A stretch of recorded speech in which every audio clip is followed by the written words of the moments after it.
Nesse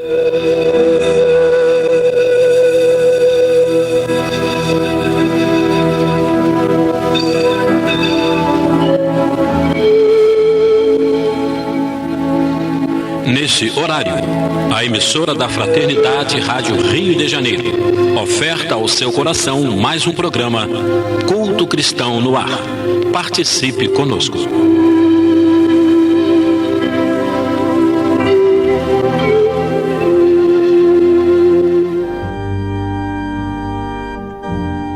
Paz a todos. Que Deus esteja presente em todos os lares, trazendo paz aos corações. Participando do programa, Lidiene, João, Jane e essa que vos fala, Cléa Nonato. Vamos ouvir a página com a nossa irmã Jane Chantre. Do livro Segue-me, psicografia de Francisco Cândido Xavier, ditado pelo Espírito de Emmanuel, a mensagem Ação e Prece. Pedi e dar-se-vos-á, buscai e achareis, batei e abrir-se-vos-á, disse Jesus. Está em Mateus, capítulo 7, versículo 7. Prece é orientação, serviço é merecimento, prece é luz, serviço é bênção. Muitos irmãos rogam o auxílio do céu, trancando, porém, o coração ao auxílio em favor dos companheiros que lhes solicitam apoio e cooperação na terra.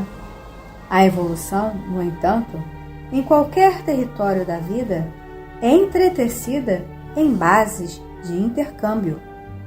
O lavrador retém o solo e os elementos da natureza, mas se aspira a alcançar os prodígios da colheita, deve plantar. O artista possui a pedra e os instrumentos com que lhe possa alterar a estrutura, mas, se quer a obra-prima, há que burilá-la com atenção. No versículo 7º do capítulo 7 dos apontamentos do apóstolo Mateus no Evangelho, diz-nos Jesus: Pedi e dar-se-vos-á, buscai e achareis, batei e abrir-se-vos-á. Em linguagem de todos os tempos, isto quer dizer: desejai ardentemente e as oportunidades aparecerão. Empenhai-vos a encontrar o objeto de vossos anseios e tê-los-eis à vista. Todavia, é preciso combater o bom combate, trabalhar, agir e servir, para que se vos descerrem os horizontes e as realizações que demandais. Semelhantes princípios regem as leis da prece. A oração ampara sempre. No entanto, se o interessado em proteção e socorro não lhe prestigia a influência, ajudando-lhe a ação, a benefício dos seus próprios efeitos, de certo que não funciona. Vamos orar. Senhor Deus, de infinito amor e bondade, Jesus, nosso irmão maior, que nesse instante todos possam estar em sintonia com eles, trazendo a todos a fé, união e compreensão na esperança de um mundo melhor. Que assim seja. Nós vamos estudar no Evangelho, o capítulo 27, a eficácia da prece. Eu pedi e obtereis. O item é o 13. Acedendo ao pedido que se lhe faz, Deus muitas vezes objetiva recompensar a intenção, o devotamento e a fé daquele que ora. Daí decorre que a prece do homem de bem tem mais merecimento aos olhos de Deus e sempre mais eficácia, porquanto o homem vicioso e mau não pode orar com o fervor e a confiança que somente nascem do sentimento da verdadeira piedade, do coração do egoísta, do daquele que apenas de lábios ora, unicamente saem palavras, nunca os ímpetos de caridade que dão à prece todo o seu poder. Tão claramente isso se compreende que, por um movimento instintivo, quem se quer recomendar as preces de outrem, falo de preferência as daqueles cujo proceder há de ser mais agradável a Deus, pois que são mais prontamente ouvidos. Onde se conclui a oração é um sentimento de pedido, agradecimento. Aos que oram com amor e muita fé, Deus o recompensa, mas aos egoístas, aqueles que pedem auxílio a Deus com a intenção de vingança, Deus certamente não irá atender aos pedidos e até mesmo se compadecem deles. Vamos orar com fé e amor no coração. Sobre o texto que a Cleia leu, que é o item 13, nós queremos só também comentar aqui a observação de Kardec quando ele diz: o homem vicioso e mau não pode orar com o fervor e a confiança que somente nascem do sentimento da verdadeira piedade, do coração do egoísta, daquele que apenas de lábios ora, unicamente saem palavras, nunca os ímpetos de caridade que dão à prece todo o seu poder. Então ele observa que a prece em si, é lógico que ela vai sempre ter uma ressonância no mundo espiritual e favorecer quem ora. Agora, a verdadeira prece é aquela que é seguida sempre da ação. E essa ação lembra Kardec que é a caridade, o amor ao próximo com todo o fervor, com todo o sentimento daquele que ora. Que a gente lembre esse detalhe aqui que é muito importante. E aí nós vamos continuar aqui a leitura do item 14, que diz o seguinte: por exercer a prece uma ação magnética, poder-se-ia supor que o seu efeito depende da força fluídica. O que ele está querendo dizer aqui? Que seria uma força física, né? Quando Kardec usa essa palavra fluido, a gente entende hoje, pode entender hoje como energia, né? Então essa prece, ela teria um poder de manipular as energias que são físicas, né? Assim, entretanto, não o é. Exercendo sobre os homens essa ação, ou seja, a ação fluídica, os espíritos, sendo preciso, suprem a insuficiência daquele que ora, ou agindo diretamente em seu nome, ou dando-lhe momentaneamente uma força excepcional, quando o julgam digno dessa graça, ou que ela lhe pode ser proveitosa. Daí o benefício sempre daquele que ora, né? Mesmo que a gente esteja orando por outra pessoa ou dando passe na casa espírita, nós sempre seremos os primeiros a receber essa energia, né? Porque ela primeiro vem até nós para que nós possamos canalizar para o nosso próximo. Então, essa prece tem sim esse efeito fluídico, energético, que vai nos beneficiar enquanto estamos orando, mesmo que seja para intermédio do nosso próximo.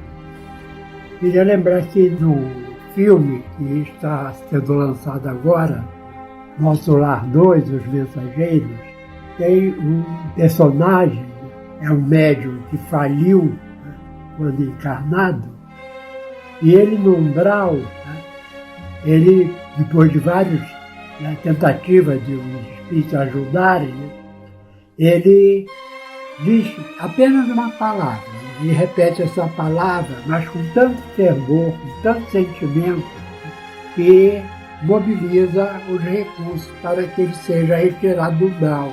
A palavra simplesmente é perdão. Então, quando ele fala 2 vezes perdão, perdão, nós, né, com aquele arrependimento real, verdadeiro, aí ele é resgatado lá do umbral. Quem não viu o filme, vê, porque o filme é muito bom. Isso aí. E continua ainda o item 14. Ele tem 2 parágrafos. O homem que não se considere suficientemente bom para exercer salutar influência não deve, por isso, abster-se de orar a bem de outrem, com a ideia de que não é digno de ser escutado. Olha o que a gente falou, né? A intenção é tudo. Mesmo que a gente não se ache em condições ou bons o suficiente para orar para o outro, façamos, né? Porque, com certeza, nós e o próximo serão beneficiados. A consciência da sua inferioridade constitui uma prova de humildade, grata sempre a Deus, que leva em conta a intenção caridosa de quem o anima. E aí aqui a gente está falando de verdadeira humildade, não é uma preguiça disfarçada de humildade, né? Às vezes a gente fala, eu não sou digno dessa tarefa, mas na verdade é porque a gente não quer fazer, né? A gente prefere ficar em casa sem fazer nada. Aí isso não é humildade, isso é preguiça. A gente está falando aqui da verdadeira humildade, aquela pessoa que tem o desejo de fazer, mas não se acha digna. E aí o Evangelho diz que deve sim, né? E é mais digno ainda, porque além de ter o desejo de fazer, a pessoa está sendo humilde, né? Ela não está se reconhecendo no poder de exercer aquela prece, né? E aí continua. Seu fervor e sua confiança são um primeiro passo para a sua conversão ao bem. Conversão que os espíritos bons se sentem ditosos em incentivar. Os espíritos bons, ditosos, estão sempre dispostos a incentivar que nós sejamos melhores. Repelida só é a prece do orgulhoso, que deposita fé no seu poder e nos seus merecimentos, e acredita ser-lhe possível sobrepor-se à vontade do Eterno. É aquela pessoa que acha que ela é que tem o poder de curar, né? Ele é um superpoderoso, dotado, e às vezes até cobra, né? Ou diretamente, através de dinheiro, ou de outras formas, né? Pelo prestígio, pelo reconhecimento, né? Esse orgulhoso, é a pessoa que acha que o dom é dela, né? Não é de Deus. Na verdade, todos os dons que nós temos são de Deus, são conquistas do Espírito, mas que a qualquer momento podem ser tiradas se fizermos mau uso. Só ainda lembramos aquela parábola que Jesus conta, né? Dos 2 personagens, um fariseu e um publicano, né? Os 2 vão para o templo para orar, né? E o fariseu faz com muita ostentação. Os fariseus, de todos aqueles grupos, né, de judeus na época de Jesus, eram os mais orgulhosos e os que cometiam mais faltas, né? Porque eles seguiam a lei mosaica ao pé da letra e segundo as suas intenções, inclusive deturpando a própria lei, né? E o publicano, que era mal visto, né? Nem a coragem de levantar os olhos para o céu ele tem, né? Mas, segundo Jesus, a prece que foi ouvida foi a do publicano. A gente nunca deve se achar indigno de orar por alguém, né? Mesmo que seja uma pessoa que a gente considere moralmente superior a nós. Vamos dizer que o nosso querido Divaldo Pereira Franco esteja precisando das nossas orações. Nós não devemos orar pelo Divaldo? Devemos sim, né? Uma pessoa que merece toda a nossa oração, todo o nosso carinho. Assim também os nossos parentes, né? Aquele trabalhador da casa espírita que sempre esteve ali laborando, executando as tarefas e que no momento está precisando da nossa prece, vamos orar por ele sim, independente da condição que a gente acha que tem interna nossa. Toda a nossa prece de coração será bem aproveitada. E também lembrar que muita gente ora e esquece de orar os que se extraviaram, né? As pessoas que cometem delitos, que estão no tráfico de drogas. E esses são os que precisam de mais oração, porque são os que devem ser tocados. E a mas não vai adiantar nada, sempre adianta. A prece sempre ela vai, quando sincera, ela vai ter um eco, né? Uma ressonância no mundo espiritual. E a prece por nós mesmos, né? Porque muitas das vezes a gente pede pelos outros, acha que os outros são necessitados, né? Mas será que nós somos esses mourões que não precisamos, né? Somos essa fortaleza, né? A prece por nós mesmos, como é que ela deve ser feita? Acho com o mesmo sentimento, mas de humildade, porque quando a gente ora por nós mesmos, e não é nenhum pecado nos incluirmos nas nossas orações, né? Pedindo que nos dê força para vencer as dificuldades.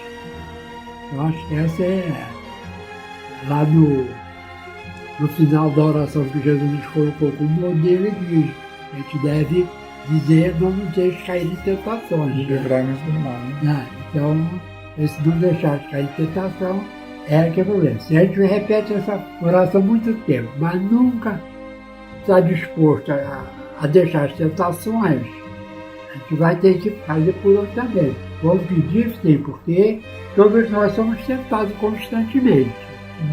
Mas é preciso que a gente, nas nossas orações, quando a gente falava de não nos deixar em tentações, a gente faça um esforço também de não deixar que as tentações tomem conta dos nossos corações.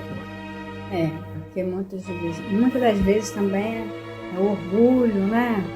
Que não deixa com que a pessoa se reconheça também necessitado de pedir por si próprio. Um bom exemplo de uma prece para si mesmo a gente tem na própria Rádio Rio de Janeiro, a prece das 6 horas do Geraldo de Aquino, né? Que ela começa falando, abençoa meus passos neste dia. Isso, né? Isso. Primeiro, né? Amar a Deus sobre todas as coisas, é o próximo como a si mesmo. Então, abençoa meus passos nesse dia, né? Primeiro ele começa a abençoar os próprios, pedindo para abençoar os próprios passos. Depois os demais. Então, termino aqui essa parte desse item, que é bastante interessante, está falando sobre a ação da prece. Né? Então, diz aqui Allan Kardec, está no pensamento o poder da prece, que por nada depende nem das palavras, nem do lugar, nem do momento em que ela seja feita. Então, observe que Allan Kardec coloca aqui em 3 situações, né? Que uma verdadeira prece não depende. Primeiro, das palavras. Tem pessoas que dizem, eu não sei orar. Mas, às vezes, a pessoa, né, não tem facilidade em concatenar algumas ideias formando frases. Mas a prece não precisa ser rebuscada. A gente lembra sempre, não sabemos se é verdade ou não, né? E Benedito, né? A igreja canonizou, a prece dele é assim, eu estou aqui, né? 4 palavras, só era a prece dele, né? Nem do lugar, que a gente precisa estar no centro, numa igreja, né? Qualquer lugar que nós estivermos. João, inclusive, lembrou no programa anterior, né? E quando a gente, por exemplo, está no trânsito, né? Houve um acidente, tem vítima, vamos mentalizar aquela vítima, né? Vamos pedir por ela, pedir pelo motorista que foi o causador do acidente, né? Então, não depende do lugar, a gente não precisa estar no lugar próprio, diante de uma imagem ou no centro espírita, nada disso. Qualquer lugar a gente pode fazer uma prece. Nem do momento em que seja feita. a prece tem que ser às 6 horas, ou nada disso, né? Então, a prece depende de palavra, de lugar e de momento. Pode-se, portanto, orar em toda parte e em qualquer hora, a sós ou em comum. A influência do lugar ou do tempo só se faz sentir nas circunstâncias que favoreçam o recolhimento. É lógico, né? A gente fazer uma prece no meio da rua, né? Fazer uma prece no nosso quarto, né?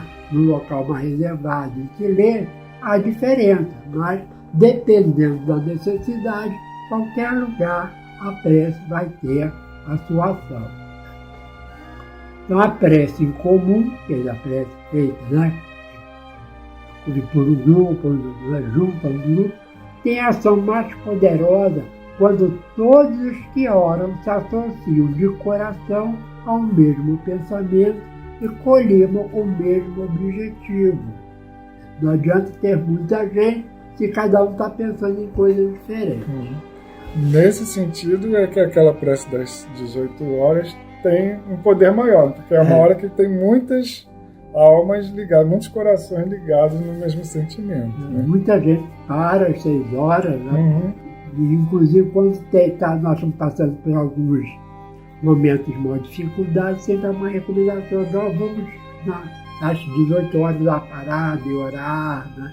Então, por causa disso, né? Porque são muitos, e segundo as informações que nós temos, lá na colônia onde Maria, Mãe de Jesus, tem a sua ação, né?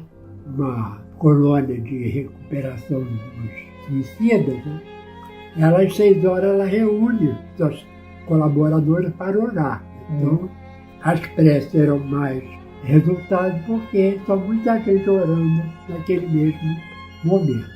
É a hora do anjo? É, a chamada hora do anjo, exatamente. E aí, finalizando, porquanto é como se muitos clamassem juntos e em uníssono, concluindo aquilo que a gente já falou, né? Mas que importa seja grande o número de pessoas reunidas para orar, se cada uma atua isoladamente e por conta própria, né? Se as mentes das pessoas não estão em uníssono, como ele fala aqui. 100 pessoas juntas podem orar como egoístas, enquanto 2 ou 3 ligadas por uma mesma aspiração oram quais verdadeiros irmãos em Deus. E mais força terá a prece que lhe dirijam do que a das 100 outras. Então, não é a quantidade de pessoas orando, né? É a união de seus pensamentos. Então nós vamos encerrando o programa de hoje. Ler mais um trecho da poesia de Edson Magalhães Bastos Júnior, lá de Sergipe, né? E esse poeta espírita, ele no livro O Evangelho em Poesias, ele sobre o capítulo 27 do Evangelho, ele fez um poema bem grande, a Jane leu, né, 2 estrofes no programa passado, e nós vamos ler mais 3 hoje, porque vale a pena que realmente ele foi bem inspirado. Há quem grite que a prece vale nada, que Deus, sendo supremo sapiente, já conhece o interior da gente, e que toda oração é enganada. Outra boca já clama embriagada, iludida, sem fé, vê Deus mordomo. Cruza os braços e nega o próprio tomo, esperando que o céu lhe afague a audácia, triste escolha que mata a eficácia do pedir que não quer sofrer o como. Se não sabe o que faz e o que se é, no desejo exclusivo de obter, sem de fato Jesus compreender, escraviza e enfraquece a própria fé. Na cegueira só pede o que se quer, por costume há muito entorpecido, quando ora é sonoro e envaidecido, o orgulho tem fome de capricho, sua prece não faz domar o bicho que domina lá dentro escondido. É por isso que nas provas da vida, boa prece se faz receptáculo de energia que vence o obstáculo e a maldade vai sendo convertida. Vai morrendo a ideia distorcida que orar só se trata de pedir, e que os anjos do céu hão de cumprir o desejo das mãos que não labutam. Nesta vida, ainda não desfrutam do orar, irmão, do verbo servir. E assim, Senhor, diante dessa poesia, oração, temos pouco a dizer. Além do que já foi dito, que orar deve ser irmão do verbo servir.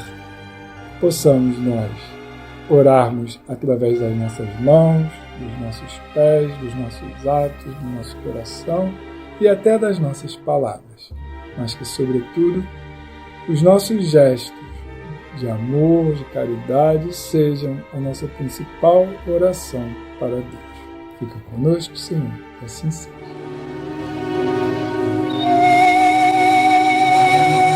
Este foi mais um programa Culto Cristão no Ar, que ofertamos ao seu coração pelas ondas amigas da Rádio Rio de Janeiro.